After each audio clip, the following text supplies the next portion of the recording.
আপনি এই মেয়ে কথা বলছো কেন, শরম করো না কেন, তোমাকে তো বলছো। আল্লাহর নবী বলছেন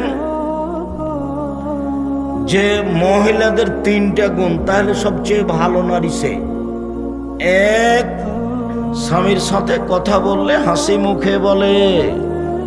2, স্বামী আদেশ করলে পালন করে। 3, স্বামী বাড়িতে না থাকলে নিজেকে হেফাজতে রাখে। মোবাইলে কারো সাথে প্রেমের গল্প করে না। এই হলো সবচেয়ে ভালো নারী। এই বোকা মেয়ে, আর একজনের সাথে যে প্রেমের গল্প করছো তুমি, তো তুমি কি জানো ওই ছেলের সাথে আরো কত মেয়ের গল্প হয়? এই বোকা ছেলে, তুমি যে ওর সাথে মোবাইলে দিন রাত জেনার গল্প করছো, তুমি জানো ওই মেয়ের সাথে আরো কত যুবকের গল্প হয়?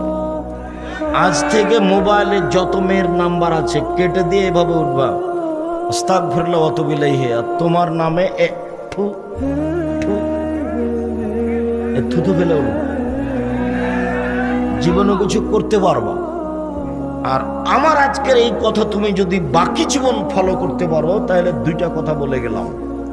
1, যে কোনো বিপদে বেঁচে যাওয়া, যে কোনো বিপদে বেঁচে যাওয়া। প্রমাণ কেন? প্রমাণ তো তুমি জানো। এই ছেলে, তুমি জানো না প্রমাণ?